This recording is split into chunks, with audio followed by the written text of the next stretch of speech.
Hello Univera, it's Rich Rasgatis. I'm really excited today because we're going to go up to Seattle and look at the sites and see why we're so excited about our annual convention that's coming up between July 10th and the 12th.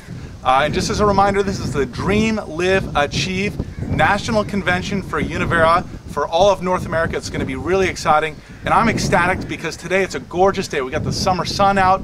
It's probably about 80 degrees right now. You can see in the background we've got Puget Sound, the Olympic Mountains in the background. It's a gorgeous day. It's going to be just like this, I expect, when you come here to our national convention. So today is just going to be a quick preview of the excitement of what's to come. I've got the pedometer here, it's set to 0, and we're going to walk, I don't know, 3-4 miles today around the city of Seattle, seeing the sights and seeing what's so exciting about coming to Seattle for Convention 2008.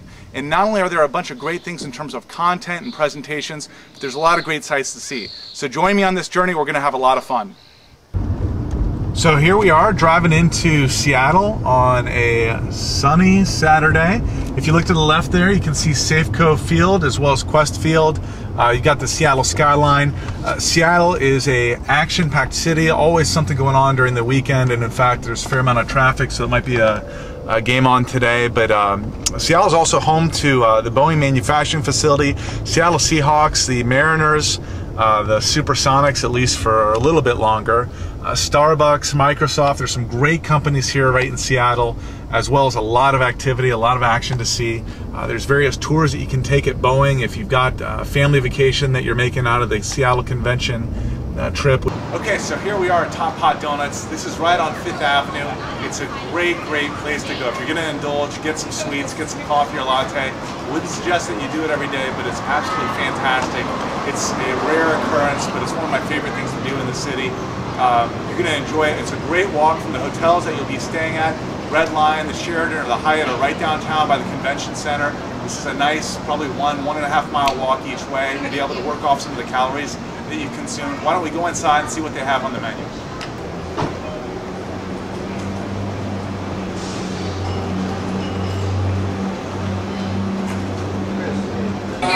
These are from here. You want it? Or what?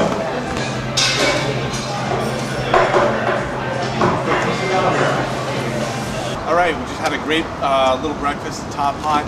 Got a couple bags of decaf. A cup a day is okay. Actually, one of the things I try to do is balance out every cup of coffee with a cup of green tea, and I've actually adopted that as a part of the lifestyle that we're trying to live at Univera. I'll tell you what we're heading to next is Pike's Place Market, which is a great market. I don't know if you've been there before. When you come to convention this year, you're going to get a chance to see and experience it. It's a quick walk from the convention center. We're at about 1,000 steps right now so far. So we're going to move on to our next part of the journey. That's why I want to have plenty of time. I'll meet you there. Go across the street. Right here. Okay. Right behind me here is Pike Place Market. It was actually built in 1907. There are over 250 different stores here in the market. There is the Flying Fish that you guys will see in a minute. We'll take some video of that. There's all sorts of flower, garden stores, fresh vegetables, wonderful seafood. I usually check out when they're gone. Oh, you got fresh seafood here?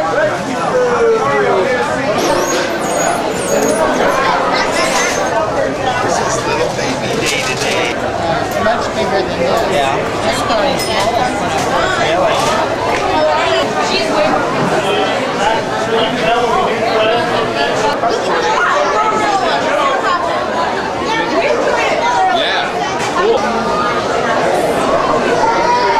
Here we are at Lowell's. It's actually a great place to get breakfast if you're coming in here before a general session or maybe a break-in during lunch. Pike's Place Market, Lowell's, it's classic. They've got a great seafood Benedict. They've got great salmon. All the food here is really good. Rich, you ready? TT for Univera! TT for Univera!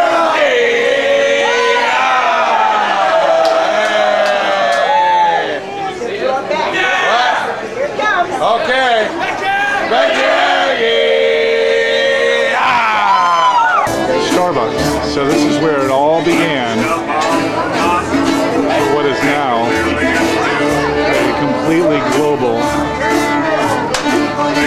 Fortune 500 company. This little place right here in Pike Place Market.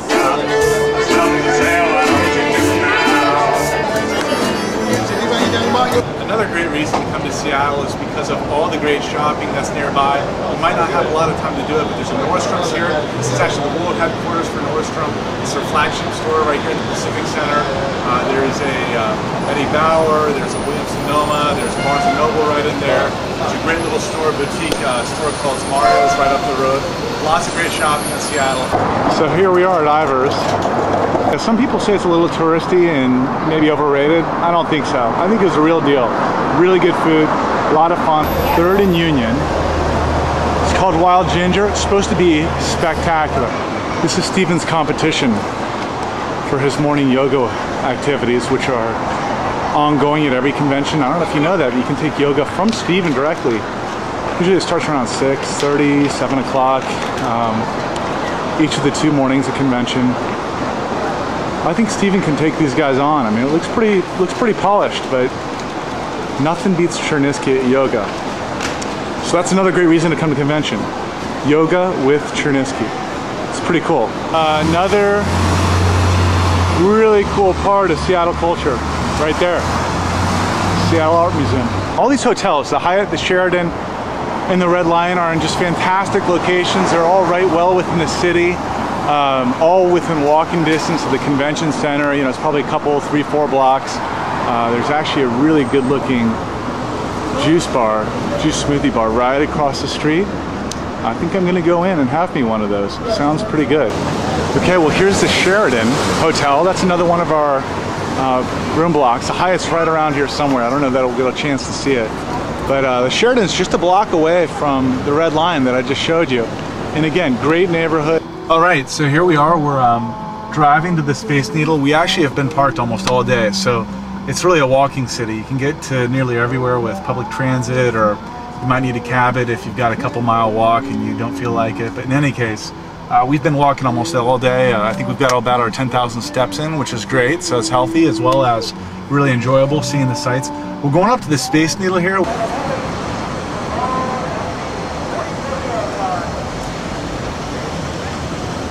All right, so here we are in front of the Space Needle. I don't know if you've been to Seattle before, even if you live here, but the Space Needle is a really cool place to visit. It was actually built in 1962. There's a guy named Dr. Space Needle who actually designed it. Just kidding. Actually, Edward Carlson was the designer of this, and in fact, what he did was he designed and sketched out his concept of the Space Needle, doodling at a coffee shop on one of those little mats, and 2 years later, it became a reality. Space Needle is over 520 feet high. The elevator ride is about 43 seconds from the base to the top. You can have dinner there, and I'll tell you, dinner's pretty expensive. It's probably overpriced. The food's not excellent, but if you are really interested in a great dining experience, wonderful atmosphere, it might make it worthwhile. But I'll tell you, what's definitely worthwhile is to take a tour, go up to the observation deck. I believe you can pay us separately just a fee to go to the observation deck. Okay, now just around the corner from the Space Needle is something that's called the Duck Tour. And if you've been to Boston or a city like Seattle where there's some water and land, of course, you've probably seen one of these before. But this is really kind of fun. I mean, if you're going to Seattle on a budget and you're trying not to spend much money, you don't have to. You can have a blast just walking around the city and seeing the sights. But if you want to, spend a few dollars and do a few things that are memorable, this is a pretty cool thing to do. Yep. So here we are at the Pacific Science Center, and if you've got kids, this is a great place to go.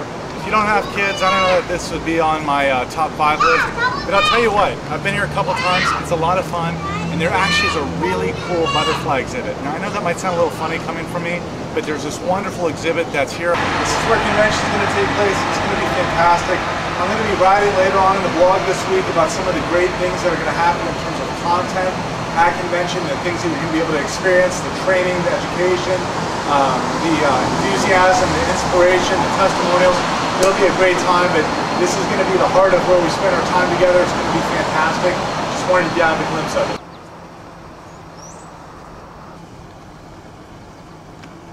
There's wonderful activities, wonderful sights to see. Hope you got a little bit of a glimpse of that today, and we're looking forward to seeing you at convention in just a couple of weeks here And in fact, right now I'm in Lacey, Washington, our corporate headquarters, where we're going to be giving tours the day after convention on Sunday. So look forward to seeing you at convention, as well as for those of you that come down to Lacey, Washington to see our corporate headquarters, look forward to seeing you right here.